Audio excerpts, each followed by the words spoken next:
옛날 어느 산골 마을에 첩첩산 중 깊은 골짜기 사이로 하얀 눈이 세상을 덮으려 숨을 죽이고 있던 날이었습니다. 하늘은 마치 잿빛 무명천을 겹겹이 두른 듯 무겁게 내려앉아 있었고 바람 끝에는 살을 이는 듯한 차가운 기운이 서려 있어 짐승들도 일찌감치 굴 속으로 몸을 숨기는 그런 오후였습니다. 이 마을의 가장 높은 언덕배기에는 대대로 옹기를 구워 파는 덕구라는 총각이 살고 있었는데 그는 마을 사람들 사이에서 입이 무겁고 속이 깊기로 정평이 난 사람이었습니다. 덕구는 며칠 전부터 무릎이 시큰거리고 가마터 주변의 흙 냄새가 유난히 비릿하게 올라오는 것을 느끼며 큰 눈이 내릴 것을 직감하고 있었기에 아침 일찍부터 장작을 패고 부서진 살인문을 단단히 동여매느라 분주한 하루를 보내고 있었습니다. 덕구의 집 마당 한구석에는 그가 평생을 바쳐 지켜온 커다란 가마가 마치 거대한 짐승이 웅크린 것처럼 자리 잡고 있었는데 그 가마는 덕구의 할아버지 때부터 불을 지펴온 이 집안의 보물과도 같은 것이었습니다.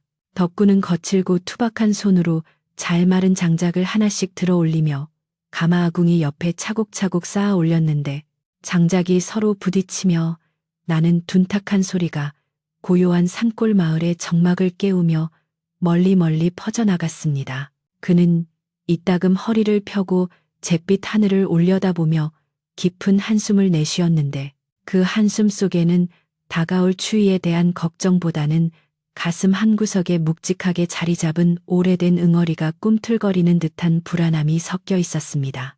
해는 아직 중천에 떠 있을 시간이지만 두터운 구름 탓에 사방은 벌써 어스름해지기 시작했고 마을 아래쪽 장터로 나갔던 이웃들이 하나둘씩 걸음을 재촉하며 고개를 넘어오고 있었습니다. 덕구는 이마에 맺힌 땀을 소매 끝으로 훔쳐내며 잠시 일손을 놓고 살인문 쪽을 바라보았는데 평소 같으면 덕구에게 손을 흔들며 안부를 물었을 마을 사람들이 오늘따라 웅성거리며 심상치 않은 눈빛으로 덕군의 집 쪽을 힐끔거리는 것이 느껴졌습니다. 칠성 할매가 지팡이를 짚고 힘겹게 언덕을 오르다 덕구와 눈이 마주치자 혀를 차며 고개를 돌리는 모습에서 덕구는 불길한 예감이 등줄기를 타고 서늘하게 흐르는 것을 감지할 수 있었습니다. 마침내 마을 어귀에 사는 김씨 아저씨가 숨을 헐떡이며 덕군의 살인문 앞에 멈춰 섰고 그는 덕구의 눈치를 살피며 머뭇거리는 목소리로 장터에서 듣고 온 기막힌 소식을 전하기 시작했습니다. 김씨 아저씨의 입에서 나온 말은 덕구가 지난 20년 동안 애써 잊으려 노력했고 기억 저편으로 묻어두었던 이름, 바로 만석이가 마을로 돌아왔다는 청천벽력 같은 이야기였습니다. 김씨 아저씨는 만석이가 번쩍거리는 비단옷을 입고 값비싼 물건들을 잔뜩 실은 수레를 끌고 왔으며 예전에 그 가난하고 비루했던 모습은 온데간데 없고 거상이라도 된 것처럼 위세가 대단하더라고 침을 튀기며 설명했습니다. 덕구는 들고 있던 장작을 바닥에 떨어뜨릴 뻔한 것을 간신히 참아내며 떨리는 목소리로 되물었지만 김씨 아저씨는 덕구의 속도 모르고 신이 나서 만석이의 행색을 묘사하느라 여념이 없었습니다. 만석이는 덕구와 한 동네에서 나고 자라 형제보다 더 가깝게 지냈던 중마고우였으나 20년 전 어느 비바람 치던 밤에 덕구의 아버지가 쓰러져 급히 마련해둔 약값과 가마터 보수 비용을 몽땅 들고 야반도주를 했던 철천지원수였습니다. 덕구는 그날 이후로 사람을 믿지 않게 되었고 오직 흙과 불만을 벗삼아 외롭게 살아왔기에 만석이라는 이름 석자는 덕구의 가슴에 박힌 뽑히지 않는 가시와도 같은 존재였습니다. 김씨 아저씨가 떠나고 난 뒤 덕구는 멍하니 마당에 서서 쌀이문 밖으로 이어지는 굽이진 산길을 하염없이 바라보았는데 그 길은 20년 전 만석이가 도망치듯 떠나갔던 바로 그 길이었습니다.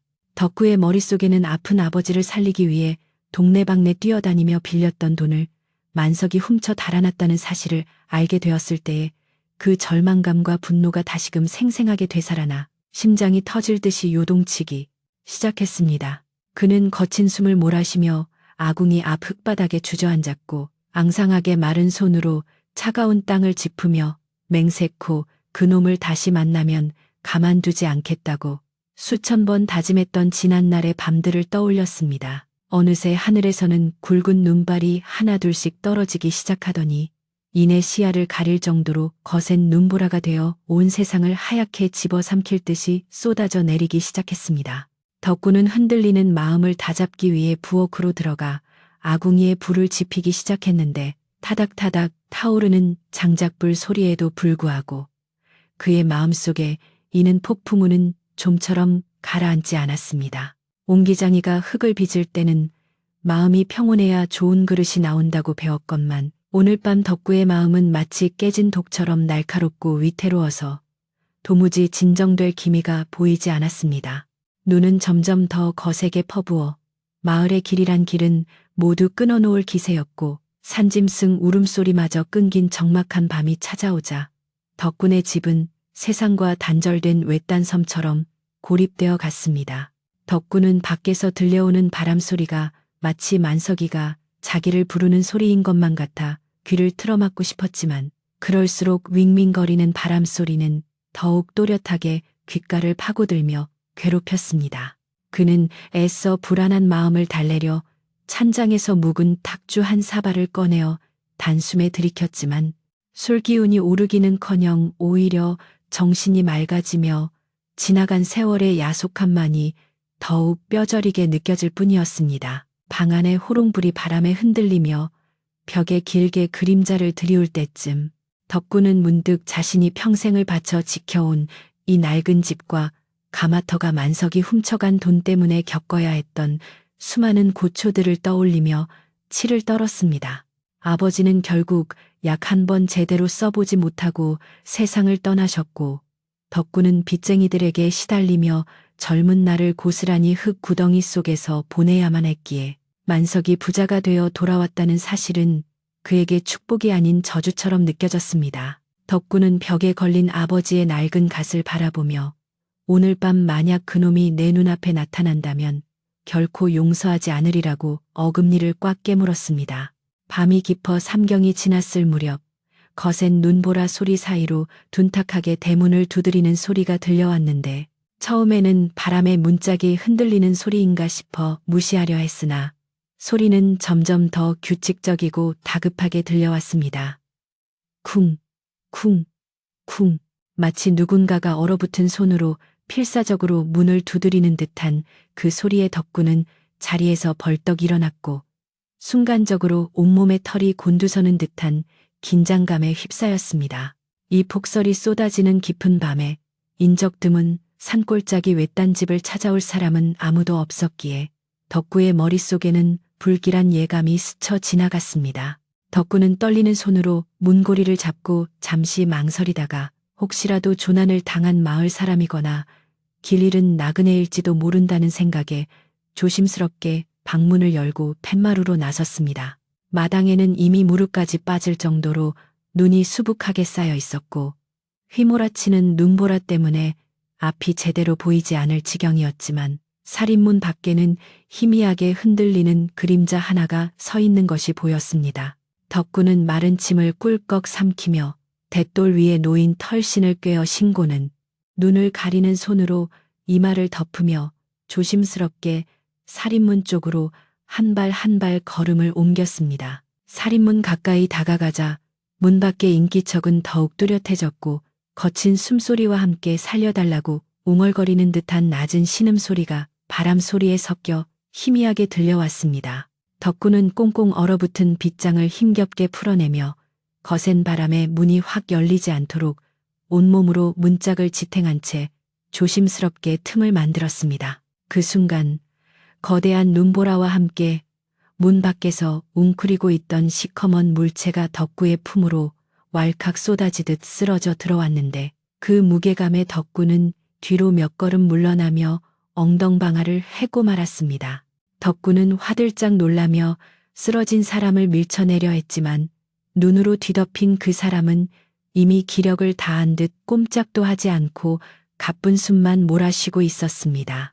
덕구는 황급히 그 사람의 얼굴에 덮인 눈을 털어내고 자세히 들여다보았는데 칠흑 같은 어둠 속에서도 횃불에 비친 그 얼굴은 덕구가 죽어서도 잊지 못할 만큼 낯익으면서도 낯선 모습이었습니다. 세월의 풍파에 주름이 지고 거칠어졌지만 콧날의 생김새나 인매는 분명 20년 전 덕구의 돈을 들고 도망쳤던 그 원수 만석이의 얼굴이 틀림없었습니다. 비단옷은 눈과 진흙에 젖어 엉망진창이 되었고 한때 윤기가 흘렀을 머리카락은 헝클어져 꼴이 말이 아니었지만 덕구는 단번에 그를 알아보았고 순간적으로 끓어오르는 분노에 주먹을 불끈 쥐었습니다.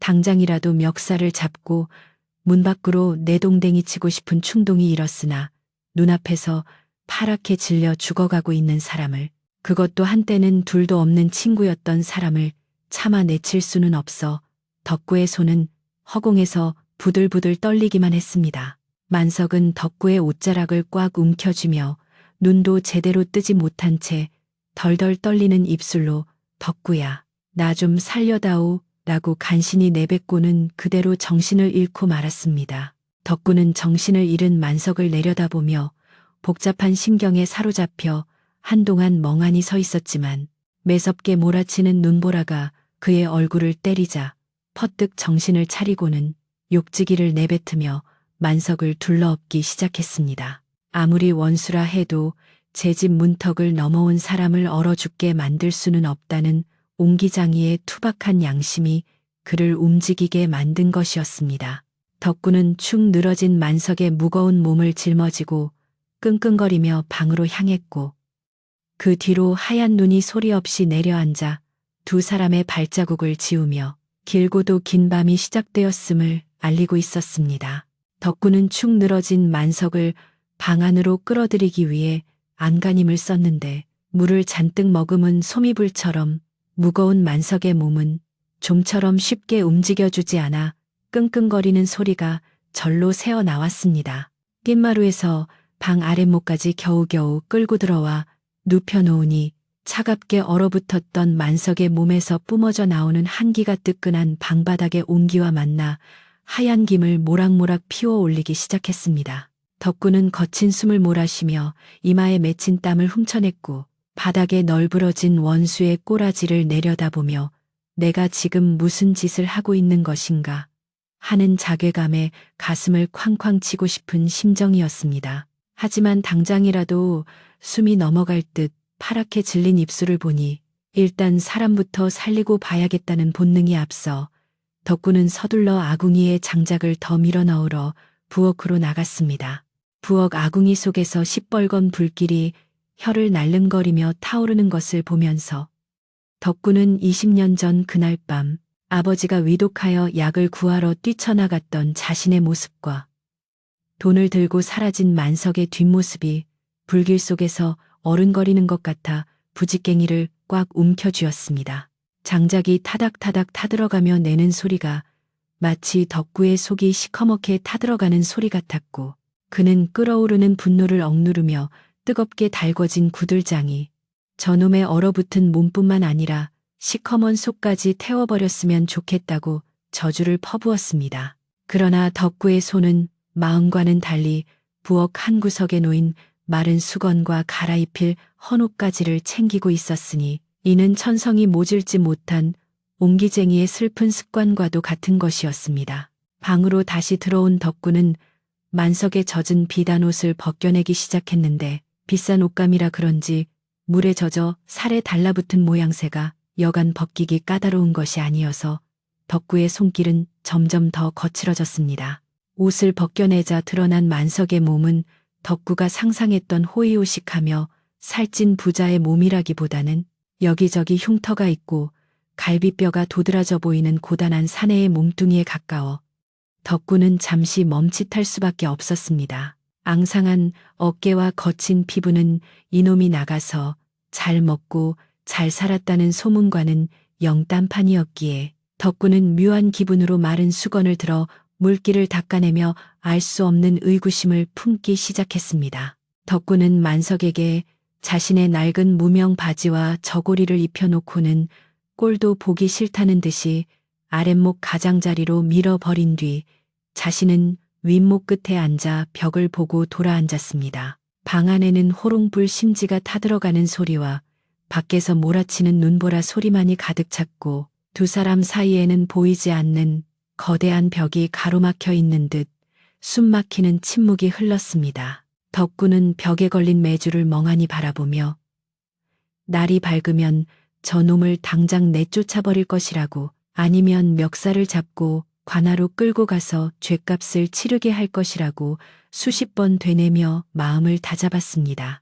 얼마나 시간이 지났을까. 아랫목에서 끙하는 앓는 소리와 함께 부스럭거리는 소리가 들려오더니 만석이 정신을 차린 듯 기침을 콜록거리며 힘겹게 몸을 일으키는 기척이 느껴졌습니다. 덕구는 돌아보지 않으려 애썼지만 등 뒤에서 느껴지는 만석의 시선이 마치 바늘처럼 따갑게 꽂히는 것 같아 어쩔 수 없이 고개를 돌려 그를 노려보았습니다. 호롱불 아래서 마주친 두 사람의 눈빛은 20년이라는 세월의 강을 건너 서로 얽혔는데 만석의 눈은 깊은 우물처럼 슬프고 죄스러움이 가득하여 덕구는 순간적으로 말문이 막히고 말았습니다. 만석은 입을 떼어 무언가 말하려 했으나 목이 잠겨 쇳소리만 나올 뿐 제대로 된 말이 나오지 않았고 덕구는 그 꼴이 보기 싫어 고개를 획 돌리며 차라리 죽어버리지 왜 돌아왔느냐고 쏘아붙였습니다. 덕구의 서슬퍼런 말에 만석은 고개를 푹 숙이며 어깨를 떨었는데 그 모습이 마치 죄인이 형틀에 묶여 처분을 기다리는 꼴과 다를 바 없어 덕구의 마음 한구석을 더욱 불편하게 만들었습니다. 좁디좁은 방 안에서 평생의 원수와 단둘이 마주하고 앉아 있다는 사실이 꿈만 같았고 밖에선 눈보라가 이 집을 세상으로부터 고립시키고 있어 도망칠 곳도 없다는 현실이 덕구를 더욱 옥죄어왔습니다.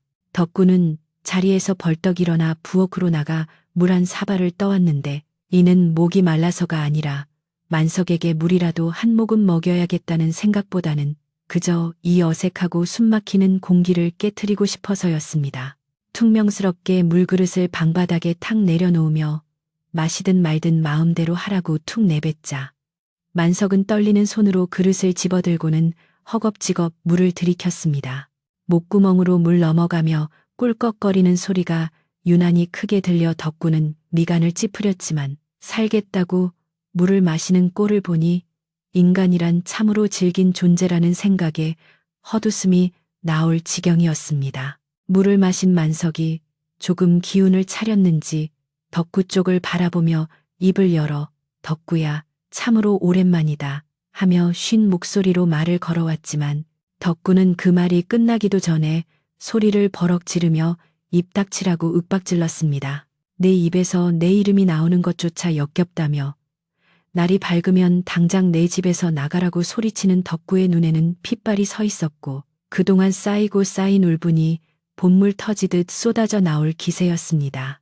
만석은 덕구의 서슬에 눌려 다시 입을 다물었지만 그의 눈가에는 물기가 어리기 시작했고 그 눈물은 덕구의 마음을 더욱 복잡하고 어지럽게 뒤흔들어 놓았습니다. 방 안의 공기는 점점 더 무거워졌고 아랫목의 열기는 뜨겁게 달아올랐지만 두 사람 사이에 흐르는 냉기류는 한겨울 칼바람보다 더 매서웠습니다. 덕구는 윗목에 앉아 무릎을 끌어안고는 이 상황이 빨리 지나가기만을 기도하며 어릴 적 만석과 함께 흙장난을 치고 가마터에서 불장난을 하던 추억들을 애써 머릿속에서 지워버리려 노력했습니다. 하지만 낡은 문틈으로 새어 들어오는 바람 소리가 마치 옛날 두 사람이 함께 부르던 노래 가락처럼 들려와 덕구는 귀를 막고 괴로워하며 차라리 이 모든 것이 악몽이기를 간절히 바랐습니다. 만석은 덕구의 눈치를 살피며 조심스럽게 몸을 웅크리고 누웠는데 덕구가 빌려준 낡은 옷에서 나는 흙냄새와 땀냄새가 너무나도 그리웠던 고향의 냄새라 만석은 소리 없이 흐느꼈습니다. 그는 품속에 고이 간직해온 무언가를 손으로 꽉 움켜쥐며 이것을 덕구에게 전해줄 수만 있다면 당장 죽어도 여한이 없겠다는 생각을 했지만 지금의 덕구에게 말을 꺼냈다가는 오히려 화만 돋을 것이 뻔하여 입술을 깨물며 참을 수밖에 없었습니다. 만석의 흐느끼는 소리가 들려오자 덕구는 더욱 화가 치밀어 올라 사내 자식이 질질 짜기는 왜 짜냐며 핀잔을 주었지만 목소리 끝은 미세하게 떨리고 있었습니다. 밤은 깊어가고 눈보라는 멈출 기미를 보이지 않아 덕군의 집은 마치 눈 속에 파묻힌 무덤처럼 고요하고 적막한 어둠 속에 잠겨 있었습니다. 덕군은 잠을 청해보려 했지만 원수를 곁에 두고 잠이 올리 만무했고 뜬 눈으로 밤을 지새우며 만석의 숨소리 하나하나에 신경을 곤두세워야 했습니다. 만석 역시 잠들지 못하고 뒤척거리며 20년 전 그날 밤 자신이 왜 돈을 들고 떠날 수밖에 없었는지, 그리고 그동안 어떤 삶을 살아왔는지 털어놓고 싶은 마음이 굴뚝 같았지만 차마 입이 떨어지지 않아 가슴만 답답하게 두드리고 있었습니다. 그때 갑자기 거센 돌풍이 불어와 부엌 문짝이 덜컹거리더니 뜯겨나갈 듯한 굉음을 내며 마당을 휩쓸고 지나가 덕구와 만석은 동시에 깜짝 놀라 자리에서 일어났습니다. 낡은 집이 폭설과 강풍을 견디지 못하고 무너질까 걱정된 덕구는 황급히 방문을 열고 밖을 내다보았는데 마당에는 눈이 허리춤까지 쌓여 있었고 부엌 문은 바람에 날려 위태롭게 매달려 있었습니다.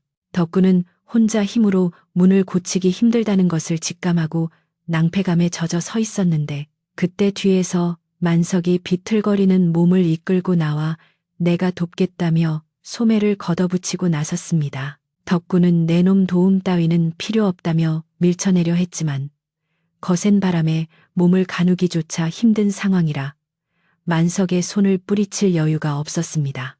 결국 두 사람은 폭설이 쏟아지는 마당으로 나가 한 사람은 문짝을 붙잡고 한 사람은 못질을 하며 엉겁결에 힘을 합치게 되었습니다.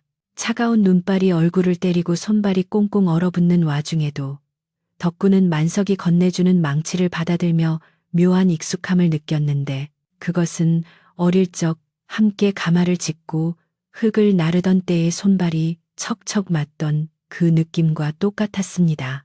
한바탕 소동을 치르고 문을 고정한 뒤 방으로 돌아온 두 사람은 흠뻑 젖은 몸을 떨며 다시 아랫목에 마주 앉았는데 힘든 노동을 함께한 탓인지 이전보다는 서먹함이 조금 덜한 듯한 묘한 기류가 흘렀습니다.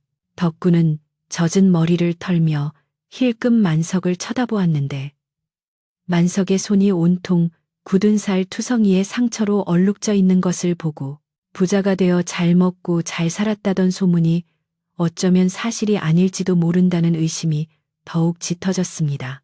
만석은 덕구의 시선을 느끼고는 황급히 손을 감추려 했지만 이미 덕구의 예리한 눈썰미를 피하기에는 늦은 뒤였습니다. 이제 새벽이 멀지 않은 시각, 밖은 여전히 하얗게 눈이 내리고 있었지만 방 안에는 두 사람의 거친 숨소리와 함께 풀리지 않은 오해와 비밀들이 얽히고 설켜 팽팽한 긴장감을 자아내고 있었습니다. 덕구는 더 이상 참을 수 없어 만석에게 따져 묻기로 결심하고 내 놈이 정말 부자가 되어 돌아온 것이 맞느냐고, 내 돈을 훔쳐가서 도대체 어떻게 살았기에 그 모양 그 꼴이냐고 낮지만 단호한 목소리로 물었습니다. 그 질문은 이 긴 밤의 침묵을 깨는 신호탄이자 감춰진 진실을 향해 나아가는 첫걸음이 되어 좁은 방안을 울리며 만석의 가슴을 파고들었습니다. 덕구의 날 선질문이 방 안의 무거운 공기를 가르자 만석은 마치 죄지은 아이처럼 고개를 푹 숙인 채 아무런 대답도 하지 못하고 그저 거친 숨만 몰아쉬고 있었습니다. 덕구는 그런 만석의 태도가 긍정도 부정도 아닌 묘한 침묵으로 느껴져 속이 타들어가는 듯 했으나 흔들리는 호롱불 그림자 아래로 보이는 만석의 어깨가 너무나도 왜소하고 처량해 보여 차마 더 이상 몰아세울 수가 없었습니다. 밖에서는 눈보라가 다시금 거세져 처마 끝에 매달린 고드름을 때리는 소리가 요란하게 들려왔고 그 소리는 마치 덕구의 가슴 속에서 일렁이는 복잡한 심경을 대변하듯 어지럽고 산만하게 귓가를 파고들었습니다. 한참의 정적이 흐른 뒤 덕구는 윗목에 놓아두었던 탁주병을 다시 끌어당겨 사발에 가득 따르고는 거칠게 만석의 앞으로 툭 밀어놓으며 마시라고 퉁명스럽게 한마디를 던졌습니다. 술이라도 한 잔 들어가야 막힌 속이 뚫리고 꼬인 혀가 풀릴 것 같다는 생각에서였는데 만석은 떨리는 손으로 사발을 들어 올리며 덕구의 눈치를 살피더니 이내 단숨에 술을 들이켰습니다. 빈 사발을 내려놓는 만석의 눈가에는 맺혀있던 물기가 그렁그렁해졌고 독한 술기운이 빈속을 타고 흐르자 창백했던 그의 얼굴에도 붉은 기운이 조금씩 돌기 시작했습니다. 만석은 입가에 묻은 술자국을 소매로 닦아내며 품 안 깊숙한 곳에서 무언가를 주섬주섬 꺼내기 시작했는데 그것은 기름종이에 겹겹이 쌓여 소중하게 보관된 낡은 서책 하나였습니다. 덕구는 그것이 무엇인지 궁금하여 눈을 가늘게 뜨고 지켜보았는데 만석이 떨리는 손길로 포장을 풀어내자 드러난 것은 손때가 묻어 너덜너덜해진 장부 한 권과 누렇게 바랜 종이 뭉치들이었습니다. 만석은 그 낡은 장부를 덕구의 무릎 앞으로 조심스럽게 밀어놓으며 이것을 보여주기 위해 그 모진 세월을 버티고 살아서 돌아왔노라고 기어들어가는 목소리로 말했습니다. 덕구는 의아한 표정으로 장부를 집어들고 첫 장을 넘겼는데 그곳에는 믿을 수 없게도 20년 전 돌아가신 아버지의 필체로 적힌 차용증과 함께 덕군의 집 가마터에 땅 문서 사본이 들어 있었습니다. 덕구의 눈이 휘둥그레지며 손이 부들부들 떨리기 시작하자 만석은 긴 한숨을 내쉬며 20년 전 그날 밤의 진실을 하나둘씩 털어놓기 시작했습니다. 그날 밤 덕구의 아버지가 위독하여 덕구가 약을 구하러 나간 사이 마을의 악덕 고리대금업자가 들이닥쳐 밀린 빚을 갚지 않으면 당장 가마터를 넘기라고 협박을 했다는 것이었습니다.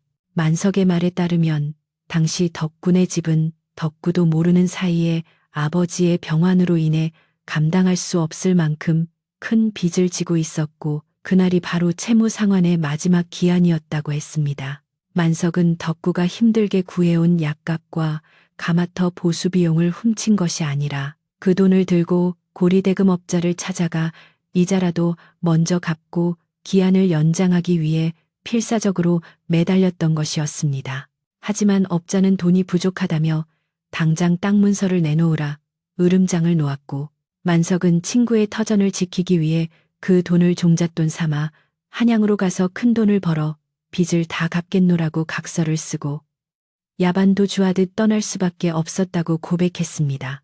덕구는 만석의 말이 도무지 믿기지 않아 장부를 미친 듯이 넘겨보았는데 장부의 뒷장부터는 만석의 삐뚤빼뚤한 글씨체로 지난 20년간의 기록이 빼곡하게 적혀 있었습니다. 그곳에는 만석이 타지에서 짐꾼으로 막노동꾼으로 때로는 장사꾼으로 일하며 벌어들인 돈을 꼬박꼬박 고리대금 업자에게 송금한 내역이 날짜별로 상세하게 기록되어 있었습니다. 피와 땀으로 얼룩진 그 기록들은 만석이 덕구 몰래 빚을 갚아나가며 가마터를 지키기 위해 얼마나 처절한 삶을 살아왔는지를 여실히 보여주는 증거였습니다. 덕구의 시선이 장부의 마지막 장에 머물렀을 때 그곳에는 바로 며칠 전 날짜와 함께 채무 완납이라는 붉은 도장이 선명하게 찍혀 있었고 덕구의 심장은 쿵하고 내려앉는 듯한 충격에 휩싸였습니다.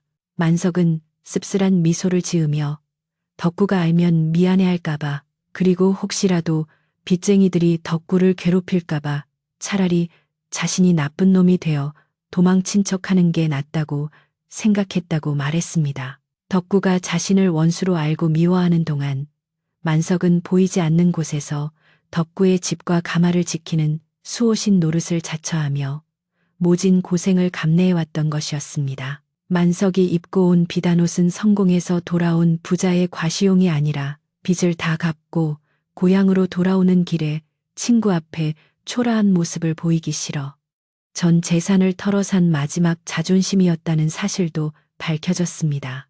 덕구는 만석의 거친 손을 다시금 바라보았는데 굳은 살이 박이고 손가락 마디마디가 휘어진 그 손은 결코 편안하게 살아온 부자의 손이 아니라 평생을 노동으로 바친 고단한 사내의 훈장과도 같은 손이었습니다. 덕구의 눈에서 뜨거운 눈물이 왈칵 쏟아져 나와 장부 위로 뚝뚝 떨어지기 시작했고 그는 목이 메어 아무 말도 할 수가 없었습니다. 만석은 우는 덕구를 보며 당황하여 어쩔 줄 몰라 하다가 덕구야 울지 마라. 내가 너무 늦게 와서 미안하다며 오히려 덕구를 위로하려 들었습니다. 그 말에 덕구는 억장이 무너지는 듯한 슬픔과 미안함에 가슴을 치며 오열했고 원수라고 저주하며 살았던 지난 세월이 뼈에 사무치게 후회스러워 견딜 수가 없었습니다. 자신이 옹기를 굽으며 흙을 만지는 동안 친구는 타지에서 온갖 수모를 겪으며 자신의 빚을 갚고 있었다는 사실은 덕구에게 감당하기 힘든 충격이자 기적과도 같은 사랑이었습니다. 방 안은 덕구의 통곡 소리로 가득 찼고 밖에서 몰아치던 눈보라 소리마저 덕구의 울음소리에 묻혀 들리지 않는 듯 했습니다. 덕구는 만석의 손을 부여잡고 내가 미친놈이다. 내가 죽일 놈이다 하며 용서를 빌었고 만석은 그런 덕구의 등을 투박한 손으로 쓸어내리며 괜찮다. 다 지나간 일이다 하고 다독였습니다. 두 중년의 사내는 서로를 부둥켜 안고 좁은 방바닥에서 뒹굴며 지난 20년의 한과 오해를 눈물로 씻어내렸고 그 모습은 마치 잃어버린 반쪽을 다시 찾은 형제들의 상봉과도 같이 애절했습니다. 한참을 울고 난 덕구는 코를 훌쩍이며 다시 술병을 들어 만석의 빈잔에 술을 가득 채워주었는데 이번에는 두 손으로 공손하게 따르며 친구에 대한 예우를 갖추었습니다. 만석 역시 두 손으로 잔을 받으며 쑥스러운 듯 웃어 보였는데 그 미소 속에는 지난 세월의 고단함이 눈 녹듯 사라지고 비로소 고향의 품에 안긴 안도감이 서려 있었습니다.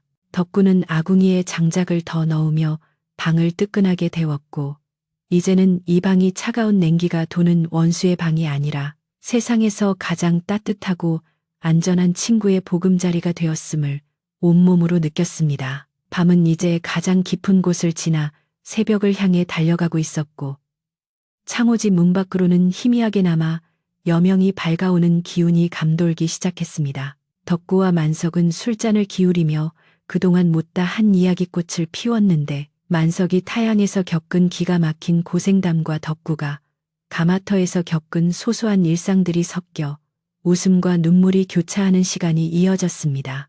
덕구는 만석이 가져온 장부를 품에 꼭 안으며 이 은혜를 평생 어떻게 갚아야 할지 모르겠다며 눈시울을 붉혔지만 만석은 그저 자네가 옹기를 계속 구워준 것만으로도 나는 족하다고 담담하게 말했습니다.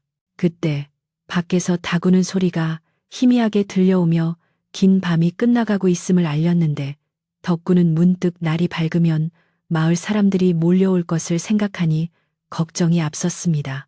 만석이 부자가 되어 돌아왔다고 믿고 있는 마을 사람들에게 이 기막힌 사연을 어떻게 설명해야 할지 막막했기 때문이었습니다. 하지만 만석은 걱정 말라는 듯이 덕구의 어깨를 툭 치며 내일 일은 내일 생각하고 지금은 한숨 자두자며 자리에 누웠습니다. 덕구도 만석의 옆에 나란히 누워 천장을 바라보았는데 옆에서 들려오는 만석의 고른 숨소리가 마치 자장가처럼 편안하게 들려왔습니다.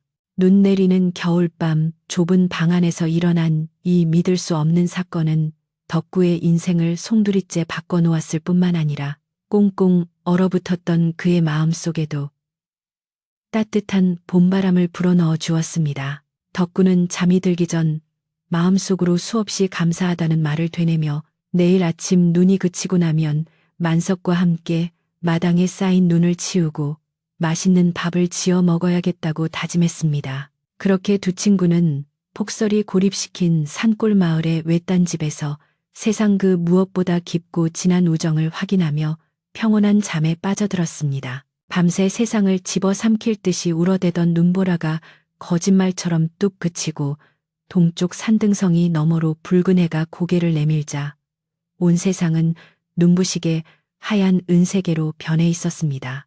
덕구는 창호지 문을 통해 스며드는 환한 아침 햇살에 눈을 비비며 일어났는데 지난밤의 격정적인 감정들이 꿈인지 생시인지 분간이 가지 않아 잠시 멍하니 앉아 방 안을 둘러보았습니다. 아랫목에는 만석이 세상 모르고 깊은 잠에 빠져 있었는데 코를 골며 자는 그 모습이 20년 전 사랑방에서 함께 뒹굴던 철없던 시절의 모습과 하나도 다르지 않아 덕구의 입가에는 저절로 옅은 미소가 번졌습니다.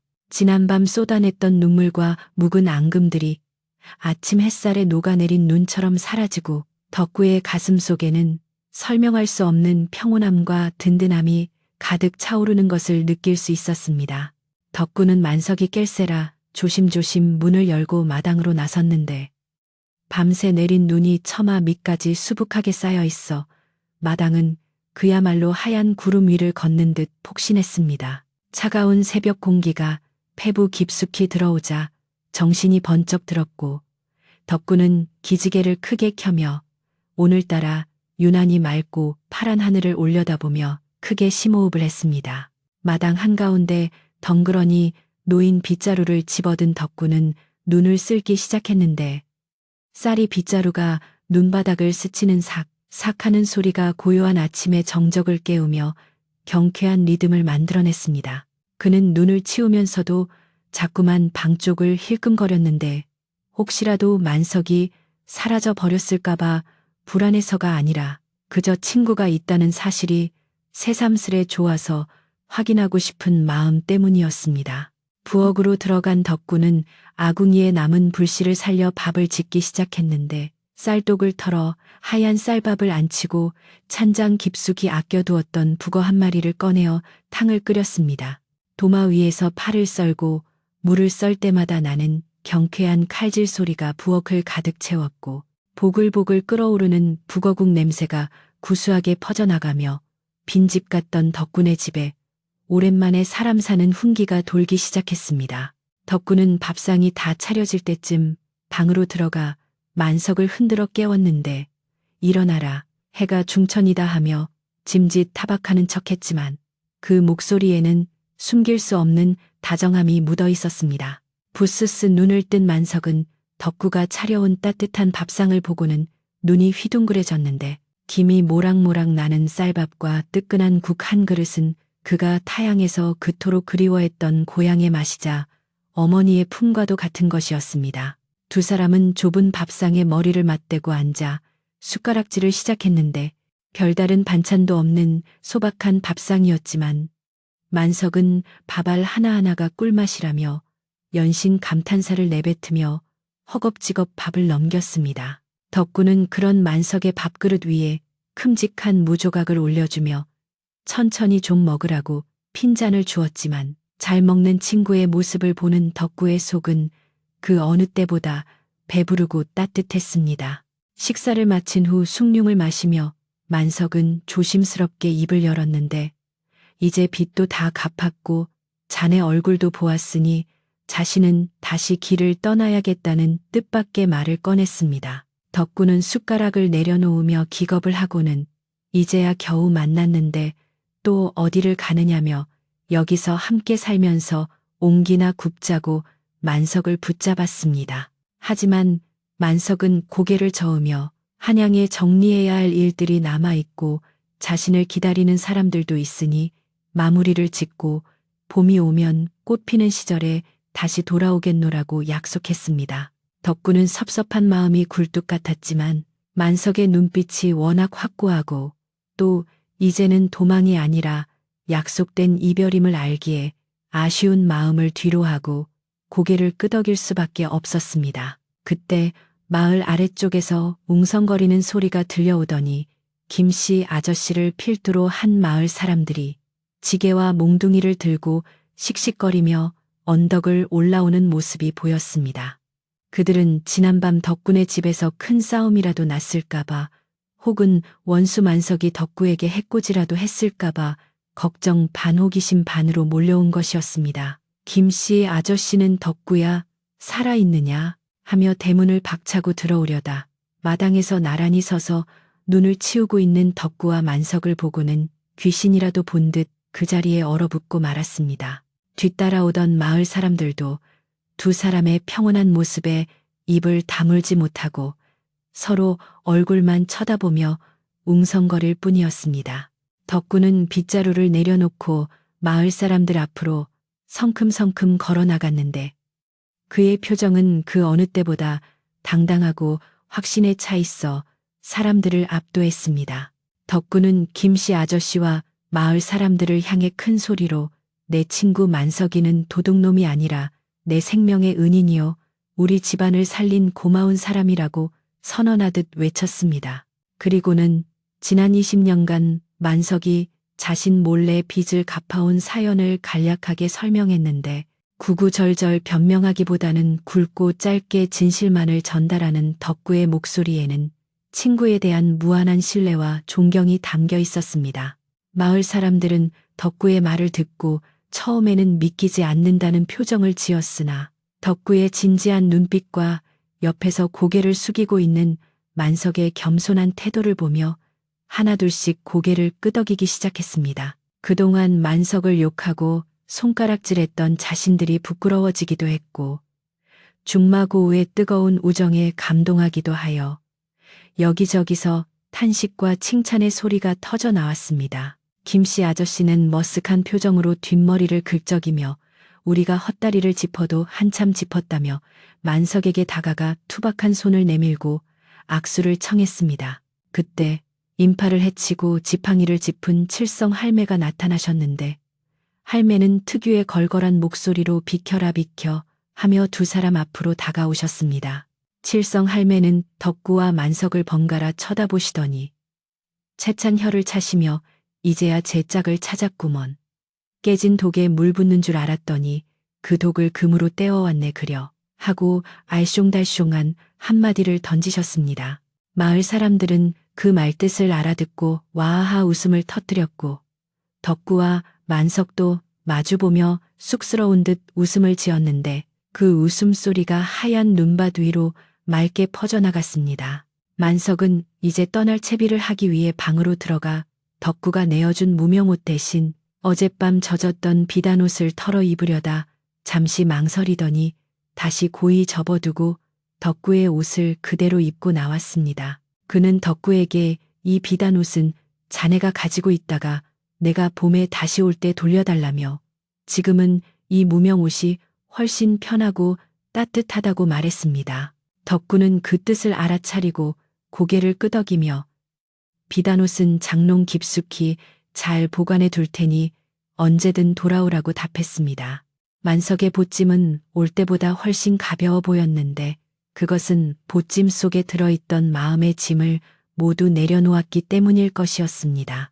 덕구는 만석을 배웅하기 위해 마을 어귀까지 함께 걸어 내려갔는데 눈이 그친 산길은 햇살을 받아 보석처럼 반짝이고 있었고 두 사람이 걷는 길 뒤로 나란한 발자국이 길게 이어졌습니다. 마을 사람들도 두 사람의 뒤를 따르며 잘 가라, 봄에 꼭 다시 와라 하며 덕담을 건넸고 만석은 연신 허리를 굽혀 인사하며 고마움을 표시했습니다.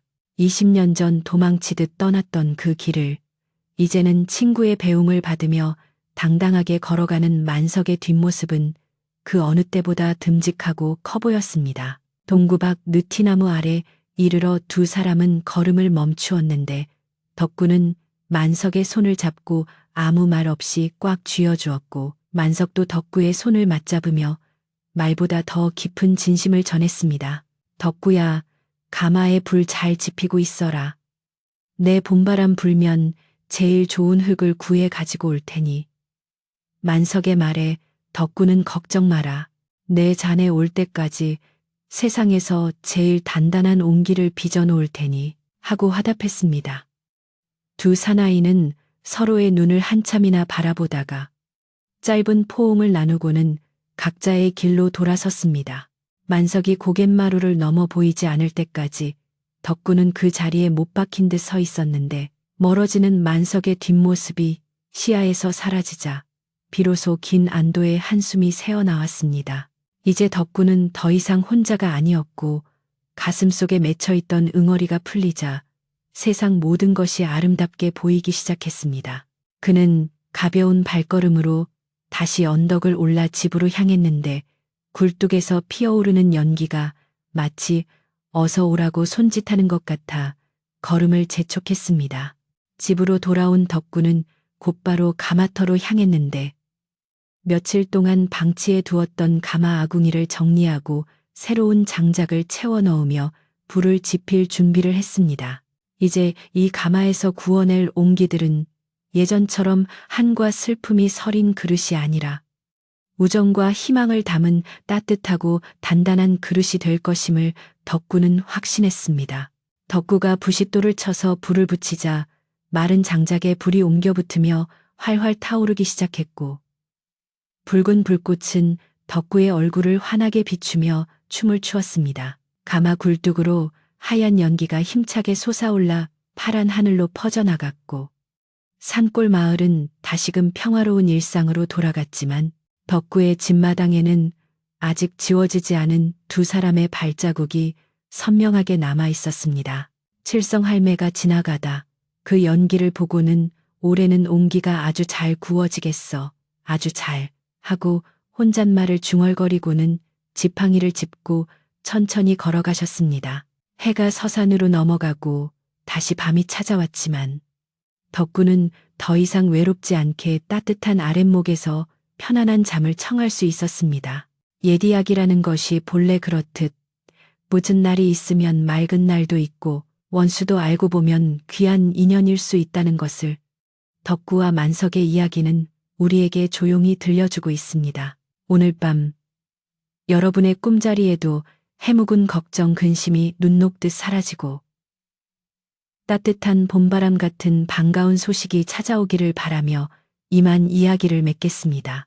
모두들 평안하고 깊은 잠 주무시길 바랍니다. 만석이 떠나고 난 뒤 덕구의 겨울은 예전처럼 춥고 길게만 느껴지지 않았는데 그것은 가슴 속에 피어난 희망이라는 불씨가 꺼지지 않고 타오르고 있었기 때문이었습니다. 덕구는 아침마다 눈을 뜨면 습관처럼 동쪽 고갯마루를 바라보며 하루를 시작했고 만석이 돌아올 봄날을 기다리며 가마터 주변을 부지런히 정리하고 다듬었습니다. 혼자 밥을 먹을 때도 맞은편에 만석이 앉아 있는 듯하여 밥맛이 꿀맛이었고 가끔은 혼잣말로 만석에게 말을 걸기도 하며 외로움을 잊고 지냈습니다. 덕구의 집 굴뚝에서는 매일같이 하얀 연기가 피어올랐고 그 연기는 덕구의 기다림과 정성을 하늘에 전하려는 듯 높이 높이 솟아올라 구름과 하나가 되곤 했습니다. 처마 밑에 매달려 있던 투명한 고드름이 따스한 햇살에 녹아 낙숫물 소리를 내며 떨어지기 시작할 무렵 산골 마을의 공기는 한결 부드러워졌습니다. 겨우내 꽁꽁 얼어붙었던 개울물이 졸졸졸 흐르는 소리가 들려오고 양지바른 언덕에는 파릇파릇한 새싹들이 수줍게 고개를 내밀며 봄이 오고 있음을 알렸습니다. 덕구는 녹은 땅을 밟으며 흙의 기운을 느꼈는데 발바닥에 전해지는 흙의 차가우면서도 생명력 넘치는 감촉이 올해는 옹기가 아주 잘 만들어질 것 같은 좋은 예감을 주었습니다. 그는 헛간에 보관해 두었던 물레를 꺼내어 먼지를 털어내고 기름칠을 하며 만석이 돌아오면 곧바로 작업을 시작할 수 있도록 만반의 준비를 갖추었습니다. 마을 사람들은 덕구를 볼 때마다 만석이 정말 돌아올 것 같냐며 짓궂은 농담을 던지거나 걱정 어린 시선을 보내곤 했는데 개 중에는 돈 많은 친구가 뭐하러 이 촌구석에 다시 오겠냐며 혀를 차는 이도 있었습니다. 하지만 덕구는 그런 말들에 흔들리지 않고 그저 허허 웃으며 내 친구 만석이는 한 입으로 두말할 위인이 아니라고 굳게 믿으며 묵묵히 자신의 일을 해나갔습니다. 사람들의 의심 어린 시선조차 덕구에게는 만석을 향한 믿음을 더욱 단단하게 만드는 계기가 될 뿐이었고 그는 오히려 콧노래를 부르며 봄맞이 대청소를 하는 여유를 보였습니다. 어느 날 장터에 다녀오던 칠성 할매가 덕군의 마당 앞을 지나다 혀를 차는 마을 사람들을 보며 지팡이를 휘두르며 호통을 치셨는데 남의 우정을 함부로 입에 올리는 게 아니라며 쓴소리를 하셨습니다. 할매는 덕구에게 다가와 걱정 말 거라. 봄바람이 불면 제비가 돌아오듯 그놈도 반드시 제 발로 찾아올 게다. 하며 덕구의 어깨를 툭툭 쳐주셨습니다. 덕구는 할매의 따뜻한 격려에 힘을 얻어 고개를 숙여 감사를 표했고 할매가 주고 가신 쑥떡을 한 입 베어 물며 입안 가득 퍼지는 봄내음을 만끽했습니다. 산골짜기에 진달래가 붉게 피어오르고 산수유가 노란 꽃망울을 터뜨리자 마을은 온통 꽃향기로 가득 찼고 완연한 봄이 찾아왔음에도 만석의 소식은 들려오지 않아 덕구는 조금씩 애가 타기 시작했습니다. 해가 중천에 떴다가 서산으로 넘어갈 때까지 덕구는 일손을 잡지 못하고 살인문 밖을 서성거렸는데 바람에 흔들리는 나뭇가지 소리에도 혹시 만석이 오는 소리가 아닐까 하여 귀를 쫑긋 세우곤 했습니다. 약속한 때가 되었는데 무슨 병고라도 생신 것은 아닌지 오다가 길이라도 잃은 것은 아닌지 온갖 걱정이 꼬리에 꼬리를 물고 이어져 밤잠을 설치기도 했습니다. 봄비가 부슬부슬 내리는 날이면 덕구는 팻마루에 앉아 하염없이 내리는 빗줄기를 바라보며 친구의 안위를 걱정했는데 진흙탕 길이 미끄러워 오기 힘들어서 늦는 것이라 스스로를 위로했습니다. 빗방울이 장독대 뚜껑을 두드리는 소리가 마치 만석이 문을 두드리는 소리 같아 몇 번이나 벌떡 일어나 밖을 내다보았지만 보이는 것은 안개 낀 산허리와 젖은 마당뿐이라 덕구는 긴 한숨을 내쉬며 다시 자리에 앉곤 했습니다. 하지만 덕구는 결코 포기하지 않고 비가 그치면 길이 더 단단해지듯 우리의 만남 더 값질 것이라 마음을 다잡으며 기다림의 시간을 견뎌냈습니다. 비가 그치고 며칠 뒤 유난히 햇살이 맑고 바람이 선선하게 불던 날 오후 덕구는 마당에 널어놓은 빨래를 걷다가 멀리 고갯마루에서 웬 소달구지 소리가 덜컹거리며 들려오는 것을 느꼈습니다. 덕구는 하던 일을 멈추고 손으로 햇빛을 가리며 고개 쪽을 응시했는데 누런 황소 한 마리가 끄는 달구지 옆으로 익숙한 걸음걸이에 사내 하나가 손을 흔들며 내려오고 있는 모습이 보였습니다. 덕구의 심장이 쿵쿵 뛰기 시작했고 그는 신고 있던 버선발로 살인문을 박차고 나가 언덕길을 내달리기 시작했습니다. 가까이 다가가 보니 그는 분명 만석이었는데 떠날 때보다 훨씬 건강해 보이는 얼굴로 한박 웃음을 지으며 덕구를 향해 크게 소리를 지르고 있었습니다. 덕구야, 내가 왔다. 늦어서 미안하다. 만석의 목소리가 메아리쳐 들려오자 덕구는 숨이 턱까지 차올랐지만 멈추지 않고 달려가 만석을 와락 끌어 안았습니다. 두 사람은 길 한복판에서 서로를 부둥켜 안고 덩실덩실 춤을 추듯 돌았는데 지나가던 다람쥐가 놀라 도망갈 정도로 그들의 재회는 요란하고 유쾌했습니다. 만석은 달구지 뒤에 가득 실린 붉은 흙더미를 가리키며 으스대듯 말했는데 오다가 늦은 이유가 바로 이 흙 때문이라며 전국을 뒤져 옹기굽기에 가장 좋은 황토를 구해오느라 시간이 걸렸다고 설명했습니다. 덕구는 흙의 빛깔을 보고 감탄을 금치 못했는데 찰기가 흐르고 윤기가 나는 것이 평생 흙을 만져온 덕구의 눈에도 보물 같은 흙임이 틀림없었기 때문이었습니다. 만석은 빈손으로 오기 싫어 덕구를 위해 최고의 재료를 준비해 온 것이었고 그 마음 씀씀이에 덕구는 또 한 번 감동하여 눈시울이 붉어지고 말았습니다. 그날 저녁 덕군의 집마당에서는 조촐하지만 흥겨운 잔치가 벌어졌는데 만석이 돌아왔다는 소식을 듣고 김씨 아저씨를 비롯한 마을 사람들이 막걸리와 안주를 들고 찾아왔기 때문이었습니다. 사람들은 만석이 가져온 흙을 구경하며 감탄사를 연발했고 만석의 무용담을 들으며 밤이 깊도록 웃음꽃을 피웠습니다. 칠성 할매도 오셔서 내 뭐라 했나, 올 사람은 다 온다지 않았나 하며 흐뭇해하셨고 덕구와 만석은 사람들에게 술을 따르며 20년 묵은 회포를 마음껏 풀었습니다. 다음 날부터 덕군의 가마터는 활기로 넘쳐났는데 덕군은 물레를 돌리고 만석은 흙을 반죽하며 두 사람의 호흡이 척척 맞아떨어져 작업 속도가 예전의 배가 되었습니다. 덕구의 섬세한 손길과 만석의 힘찬 반죽질이 만나 빚어진 옹기들은 모양이 매끄럽고 균형이 완벽하여 보는 이들의 감탄을 자아냈습니다. 두 사람은 일하는 틈틈이 서로 농담을 주고받으며 웃었고 노동요를 함께 부르며 힘든 줄도 모르고 해가 질 때까지 흙투성이가 되어 뒹굴었습니다. 드디어 가마에 불을 지피는 날, 만석이 구해온 좋은 흙으로 빚은 옹기들이 가마 속에 차곡차곡 쌓였고 덕구는 경건한 마음으로 아궁이에 불을 붙였습니다. 활활 타오르는 불길은 그 어느 때보다 맹렬하고 아름다웠으며 굴뚝으로 솟구치는 연기는 마치 용이 승천하는 듯 힘차게 하늘로 뻗어나갔습니다. 덕구와 만석은 밤새 아궁이 앞을 지키며 불 조절을 했는데 타오르는 불꽃 속에 두 사람의 우정과 희망이 함께 녹아들어 단단하게 구워지고 있었습니다. 며칠 뒤 가마문을 열자 뜨거운 열기와 함께 영롱한 빛깔의 옹기들이 모습을 드러냈는데 그 자태가 실로 아름다워 덕구는 숨을 멈출 뻔했습니다. 두드리면 맑고 청아한 종소리가 났고 표면에는 은은한 광택이 흘러 마치 보석과도 같았는데 이는 덕구의 기술과 만석의 정성이 만들어낸 천하의 명품이었습니다.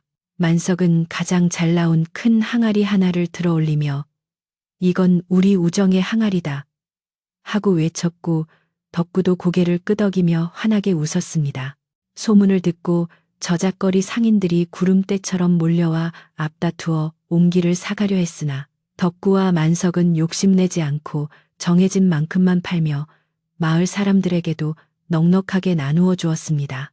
두 사람의 우정 옹기는 인근 고을까지 명성이 자자해져 주문이 밀려들었고 덕군의 집은 더 이상 가난하고 외딴 집이 아니라 사람들의 발길이 끊이지 않는 활기찬 명소가 되었습니다.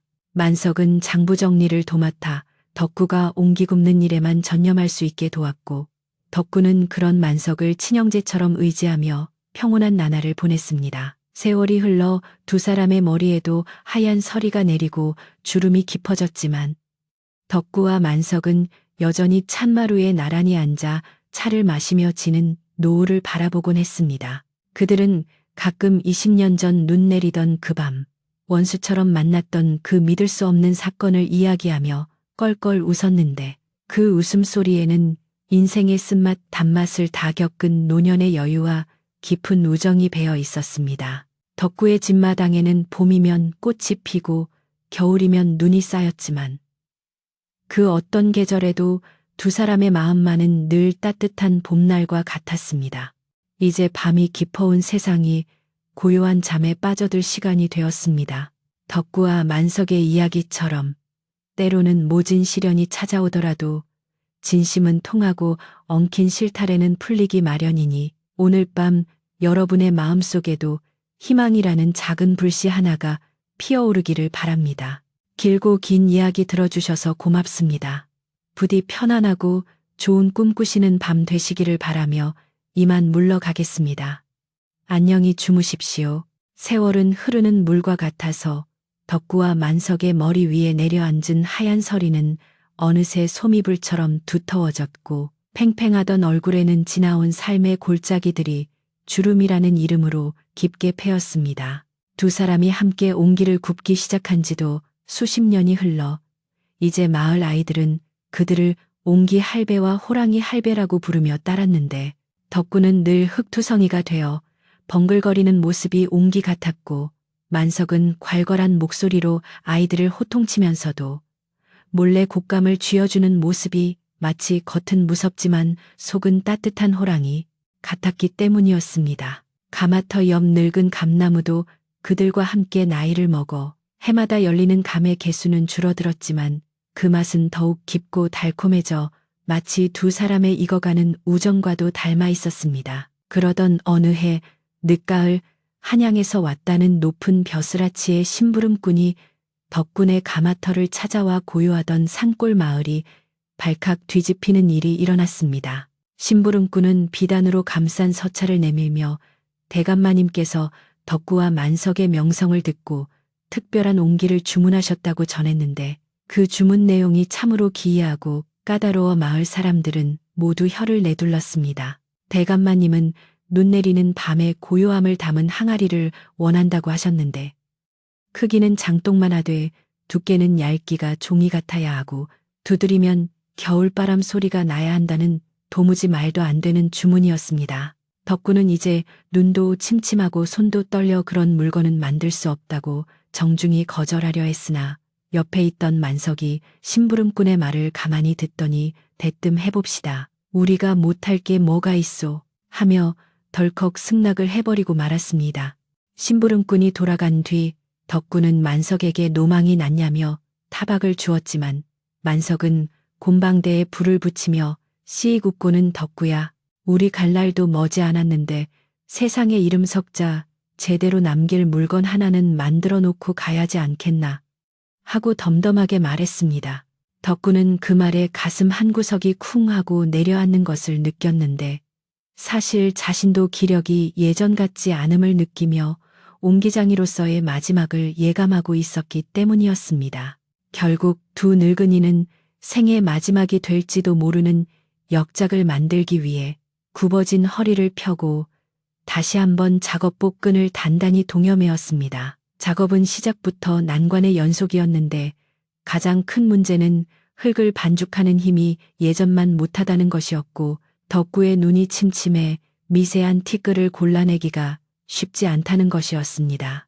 만석은 자신이 덕구의 눈이 되고 손발이 되겠다며 덕구가 물레 앞에 앉으면 옆에서 흙을 대주고 발판을 대신 밟아주며 마치 한 몸처럼 움직였습니다. 만석이 땀을 뻘뻘 흘리며 발판을 차면 물레가 윙윙 돌아갔고 덕구는 떨리는 손끝에 온 신경을 집중하여 흙덩이를 끌어올렸는데 두 사람의 호흡은 수십 년의 세월이 빚어낸 것이라 말 한마디 없어도 손발이 착착 맞아 떨어졌습니다. 하지만 야속하게도 늙은 육체는 마음을 따라주지 않아 공들여 쌓아 올린 흙벽이 무너지기를 수십 번 깨진 흙덩이들이 마당 한 구석에 산처럼 쌓여갔습니다. 겨울이 깊어지고 첫눈이 내릴 때까지도 고요함을 담은 항아리는 완성될 기미가 보이지 않았고 덕구는 체력이 바닥나 자리에 몸져 눕고 말았습니다. 덕구는 누워서 천장을 바라보며 만석아, 나는 틀렸다. 욕심이 과했어. 이제 그만두자 하며 약한 소리를 했지만 만석은 덕구의 손을 꼭 잡고 안일세. 자네 손끝은 아직 살아있네. 내가 더 세게 발을 굴러줄 테니 딱 한 번만, 정말 딱 한 번만 더 해보세. 하고 간곡하게 설득했습니다. 만석의 눈에 어린 간절함과 뜨거운 눈물을 본 덕구는 차마 거절할 수가 없어 젖먹던 힘까지 짜내어 다시 뗏마루를 딛고 일어섰습니다. 눈보라가 몰아치는 깊은 밤, 두 노인은 다시 물레 앞에 앉았는데 밖에서 들려오는 바람 소리가 20년 전 그 운명의 밤처럼 거세게 문풍지를 때렸습니다. 만석은 늙은 다리가 끊어질 듯 아팠지만 이를 악물고 물레를 찾고 덕구는 혼미해지는 정신을 붙잡으며 손끝의 감각에 모든 영혼을 실었습니다. 흙이 손바닥을 타고 올라가며 항아리의 형상을 갖추기 시작하자 덕구의 머릿속에는 지난 세월 만석과 함께 겪었던 기쁨과 슬픔, 오해와 화해의 순간들이 주마등처럼 스쳐 지나갔습니다. 마침내 덕구의 손이 허공에서 멈추고 물레가 서서히 멈추었을 때 그곳에는 달빛을 머금은 듯 은은하고 기품 있는 항아리 하나가 오롯이 놓여 있었습니다. 가마에 불을 지피는 날 마을 사람들은 돕겠다고 나섰지만 덕구와 만석은 고개를 저으며 이 불은 우리 둘이 지펴야 한다고 고집을 부렸습니다.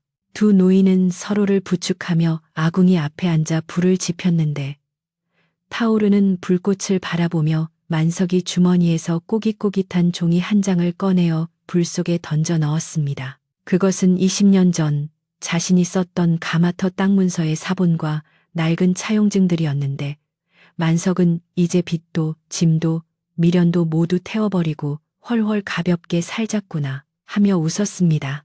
덕구도 고개를 끄덕이며 불타오르는 종이를 바라보았고 붉은 불꽃은 두 사람의 회한과 고통을 모두 삼키고 맑고 투명한 연기가 되어 하늘로 올라갔습니다. 며칠 밤낮을 뜬 눈으로 세우며 불을 지킨 끝에 드디어 가마문을 여는 순간 뿜어져 나오는 열기와 함께 신비로운 소리가 들려왔는데 그것은 마치 겨울바람이 대나무 숲을 스치는 듯한 맑고 청아한 공명음이었습니다.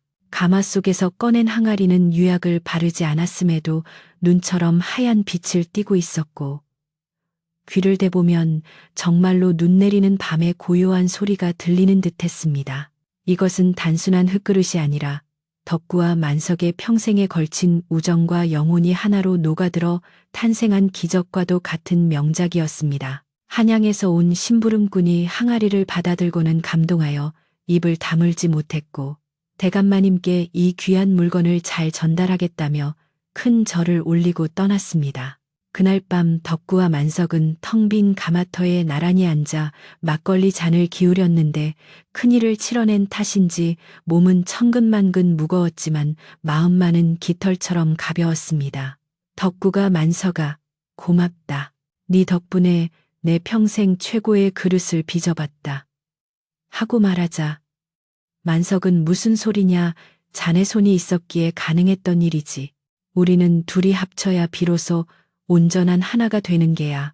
하고 화답했습니다. 그의 겨울은 유난히 춥고 길었는데 항아리를 보내고 난 뒤 덕구의 기력은 눈에 띄게 쇠약해져 갔습니다. 만석은 덕구의 곁을 한시도 떠나지 않고 병간호를 했지만 덕구는 만석아, 나 먼저 가서 자네 올 자리 닦아놓고 있으마. 너무 늦지 않게 오게나 하는 말을 남기고 어느 눈 내리는 새벽 잠자듯이 평온하게 눈을 감았습니다. 만석은 덕구의 식어가는 손을 잡고 한참을 울었지만 이내 눈물을 닦고 덕구의 마지막 가는 길을 정성껏 배웅했습니다. 덕구를 뒷산 양지 바른 곳에 묻어주고 돌아오는 길, 만석은 텅 빈 집이 너무나도 넓고 춥게 느껴져 햇마루에 앉아 하염없이 덕구의 빈자리를 쓸어보았습니다. 덕구가 떠나고 봄이 찾아왔지만 만석은 꽃이 피는 것도 잊은 채 매일 가마터에 나가 덕구가 앉았던 물레를 닦고 조이며 시간을 보냈습니다. 마을 사람들은 만석이 외로움에 병이 날까 걱정하여 자주 들여다보았지만 만석은 덕구가 저기 앉아서 나를 보고 있는데 내가 심심할 틈이 어디 있나 하며 허공을 향해 말을 걸곤 했습니다. 그리고 덕구가 떠난 지 정확히 100일이 되던 날 만석 역시 팻마루에 앉아 덕구가 묻힌 산 쪽을 바라보며 조용히 숨을 거두었습니다. 그의 입가에는 엷은 미소가 서려 있었는데 마치 꿈속에서 그리운 친구를 다시 만난 듯 편안해 보이는 얼굴이었습니다. 마을 사람들은 두 사람을 나란히 묻어주었고 그들의 무덤 앞에는 두 사람이 마지막으로 빚었던 항아리를 닮은 작은 비석을 세워주었습니다. 세월이 흘러 덕군의 집은 허물어지고 가마터에는 잡초가 무성해졌지만 마을 사람들은 여전히 그 고개를 우정고개라 불렀고 눈이 내리는 밤이면 어디선가 물레 돌아가는 소리와 함께 두 노인의 호탕한 웃음소리가 들려온다는 전설이 생겨났습니다. 한양으로 갔던 그 항아리는 나라의 보물이 되어 훗날 사람들에게 진정한 우정이 무엇인지를 보여주는 귀한 증거로 남게 되었습니다. 때로는 거센 눈보라가 몰아치고 차가운 바람이 불어와도 서로를 믿고 의지하는 마음만 있다면 그 어떤 시련도 아름다운 예술로 승화될 수 있음을 덕구와 만석은 우리에게 가르쳐 주었습니다. 오늘 밤 창밖을 스치는 바람 소리에 귀 기울여 보시면 어쩌면 여러분에게도 두 친구가 전하는 따뜻한 안부 인사가 들려올지도 모릅니다. 깊은 밤, 묵은 감정들은 모두 털어버리시고 소중한 사람을 떠올리며 마음 따뜻한 잠 청하시길 바랍니다. 이 세상 모든 인연들이 덕구와 만석처럼 아름답게 이어지기를 소망하며 긴 이야기를 마칩니다. 안녕히 주무십시오. 덕구와 만석이 세상을 떠나고 강산이 몇 번이나 바뀌는 긴 세월이 흘렀지만 두 사람이 묻힌 우정 고개에는 여전히 사람들의 발길이 끊이지 않았습니다.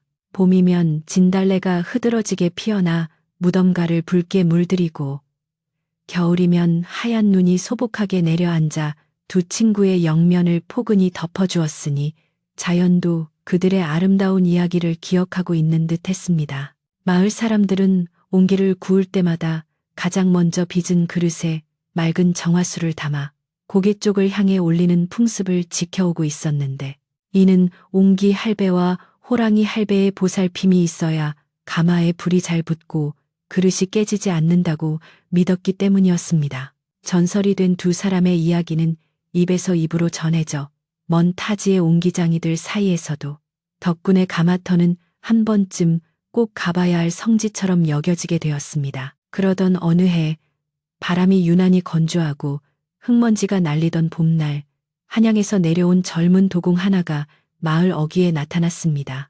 그의 이름은 강호라 하였는데 약관의 나이에 이미 걸레의 그릇을 납품할 정도로 뛰어난 재주를 지녔으나 그 재주만큼이나 콧대가 높고 자만심이 하늘을 찌르는 인물이었습니다. 강호는 자신이 만든 백자가 최고라 자부했으나 언젠가부터 사람들의 마음을 울리는 깊은 맛이 없다는 스승의 질책을 듣고는 전설 속 겨울밤의 침묵을 담은 항아리의 비법을 알아내어 콧대 높은 스승의 코를 납작하게 해주겠다는 오기를 품고 이곳까지 찾아온 것이었습니다. 그는 비단 옷을 입고 값비싼 도구를 챙겨 들었지만 마을 사람들을 보는 눈빛에는 은근한 무시가 깔려 있어 누구 하나 선뜻 그를 반기는 이가 없었습니다. 강호는 마을 사람들의 냉대에도 아랑곳하지 않고 곧장 잡초가 무성한 덕분에 옛 집터로 향했는데 막상 도착해보니 전설 속의 명소라고 하기에는 너무나도 초라하고 낡은 모습에 실망감을 감추지 못했습니다.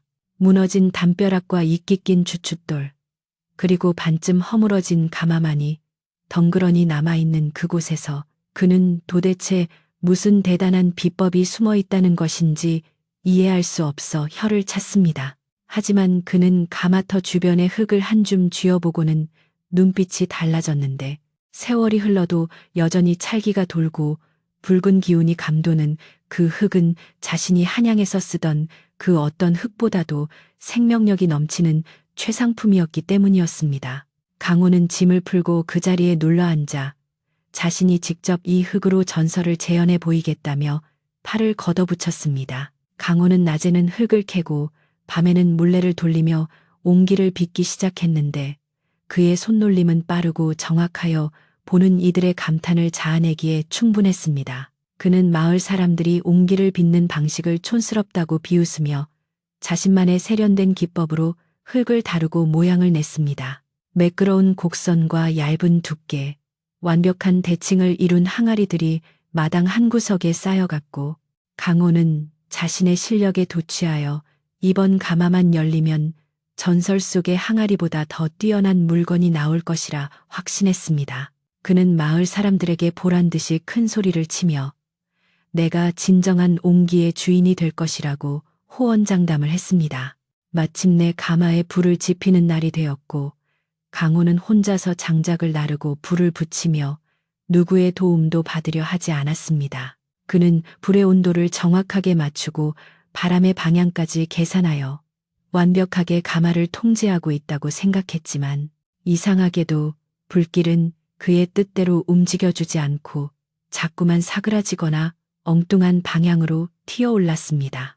밤새도록 땀을 뻘뻘 흘리며 불과 씨름을 했지만 가마 속에서 들려오는 소리는 맑고 청아한 공명음이 아니라 둔탁하고 거친 파열음뿐이라 강호의 마음은 점점 초조해지기 시작했습니다.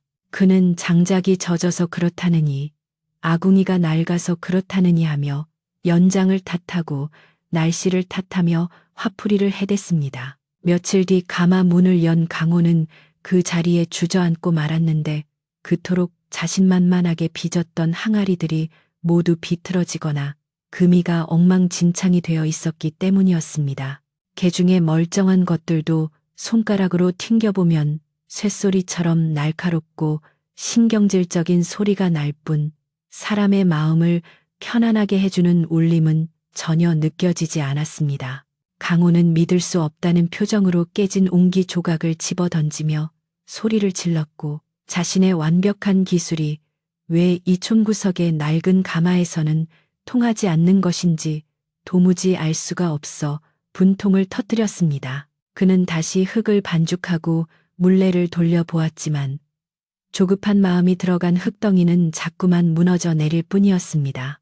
그렇게 며칠을 실패와 좌절 속에 보내던 어느 날 저녁, 강호가 깨진 옹기 조각들 사이에서 머리를 감싸 쥐고 괴로워하고 있을 때 지팡이를 짚은 꼬부랑 할머니 한 분이 가마터로 올라오셨습니다. 그 할머니는 칠성 할매의 손녀이자 마을의 최고령자인 점순 할매였는데 주름진 얼굴에 인자한 미소를 띠고 강호를 내려다보시며 첨암혀를 차셨습니다. 젊은이, 그릇은 손으로 빚는 게 아니라 마음으로 빚는 거라네. 자네 손끝에는 재주가 넘치지만 가슴속에는 도끼만 가득하니 흙이 숨을 못 쉬고 터져버리는 게야.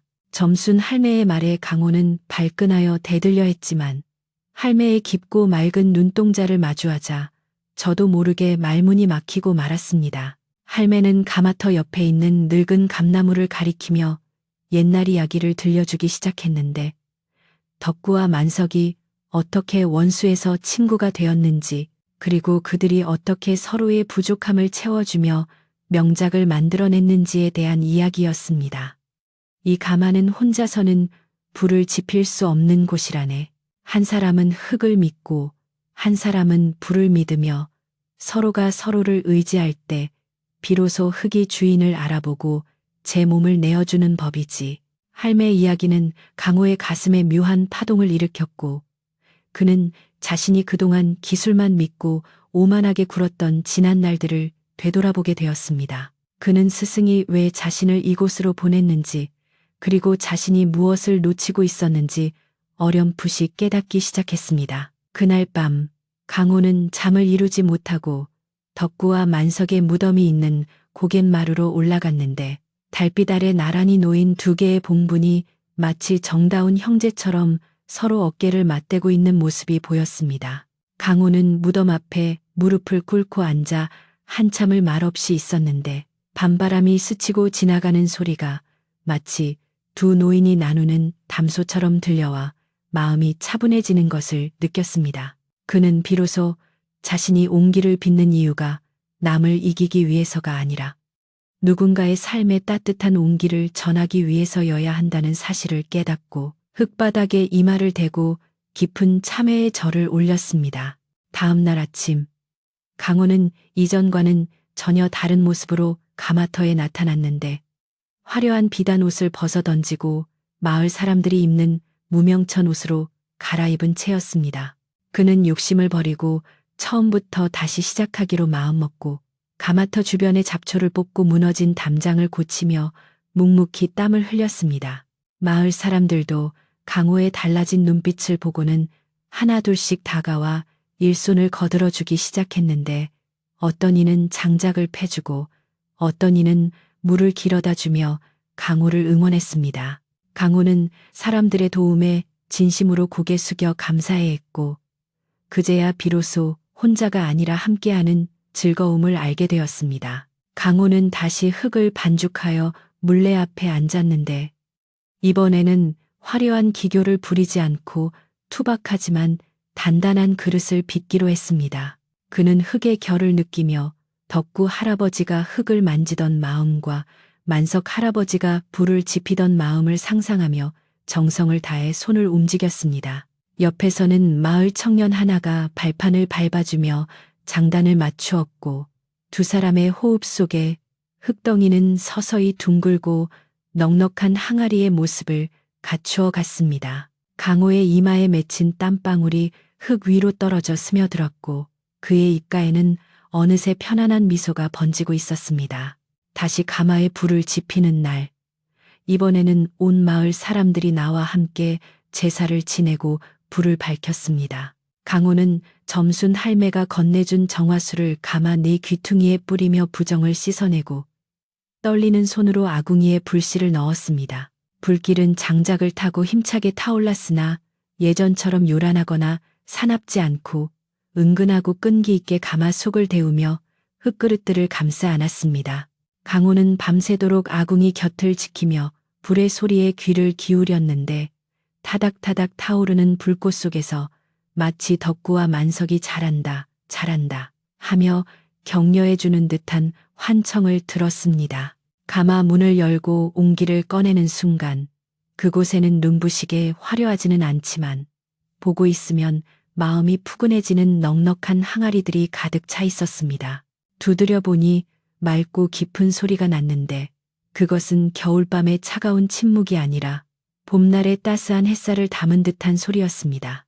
강호는 뜨거운 항아리를 품에 안고 하염없이 눈물을 흘렸는데 그것은 기쁨의 눈물이자 성장의 눈물이었습니다. 점순 할매가 다가와 강호의 등을 두드리며 이제야 그릇에 주인의 마음이 담겼구먼.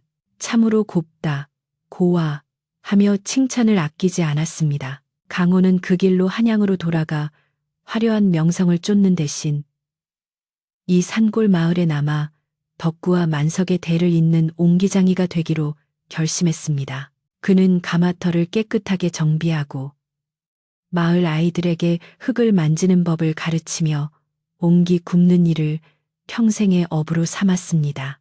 강호가 만든 옹기는 두마음 항아리라는 이름으로 불리며 세상에 알려졌는데 이 항아리에 장을 담그면 맛이 변하지 않고 물을 담으면 이끼가 끼지 않는다는 소문이 퍼져 많은 사람의 사랑을 받았습니다. 세월이 흘러 강호 또한 백발의 노인이 되었을 때 그는 가끔 가마터 옆 늙은 감나무 아래 앉아 찾아오는 손님들에게 덕구와 만석의 이야기를 들려주곤 했습니다. 좋은 그릇은 흙과 불, 그리고 사람이 하나가 되어야 나오는 법이지요. 그리고 그보다 더 중요한 것은 혼자서는 결코 좋은 그릇을 만들 수 없다는 것입니다. 강호의 이야기는 밤이 깊도록 이어졌고 이야기를 듣는 사람들의 마음속에도 따뜻한 불씨 하나가 심어졌습니다.